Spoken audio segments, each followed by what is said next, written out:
this was a puzzle I started after work and said, oh, this won't take me that long. This will be a nice fast one. I should be done in less than an hour. Shocker, I was not. So this is actually a very old Clementoni that I got at a puzzle swap.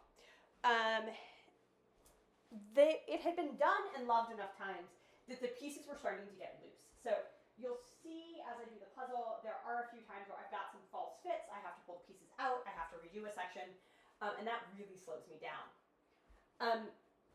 The other thing is I thought the pieces were really hard to see the difference in. And now partially that's because I'm working with bad lighting. I'm working with like not great overhead lighting. But I also just, for some reason, this puzzle did not click for me. So I've built part of the border now, and I have built the statue. The statue was the easiest to spot because of the piece color.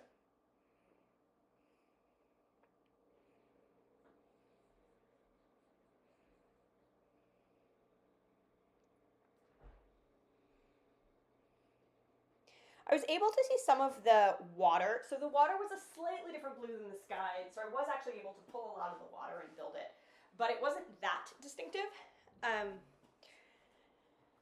you'll see there are a lot of busy parts where it's not just one long strip of water, which I might have actually built fairly quickly because that would have been sort of a good way to break up the puzzle. But the water actually moved, and unfortunately moves right through that bright overhead lighting glare spot that I've got going on. I have not been able to get the lighting quite right in my puzzling space. And yeah, because the lighting is not quite right, it actually really materially slows me down on puzzles like this. Especially because you notice that I'm leaning over the puzzle, and so it's going in and out of shadow. And so it makes it really hard to consistently see the pieces. I think that like the lighting is one of those issues that like until I started speed puzzling, I never really thought about. When I was growing up, I did puzzles sitting on the floor of my bedroom with like whatever light happened to be on. And when I started timing myself, I actually really substantially noticed a difference. And I think actually though, one of the things I've learned is actually practicing in different lighting conditions is super helpful for competition because you never know what you're going to get. So back to the puzzle. I was able to kind of figure out the sky and these mountains somewhat quickly and then put that together. And then where I really got stuck was there's trees and houses. And all of the houses just looked the same. Again, you know what a solution for that is? Shape sorting. You know what I didn't do? Shape sort. I did actually pause the puzzle and have to return to it the next morning. I thought it was going to be under an hour, and it was very much not.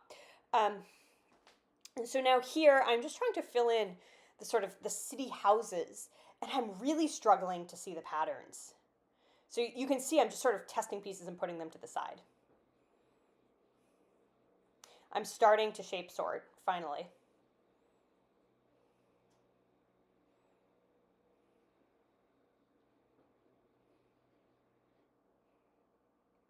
And there we go.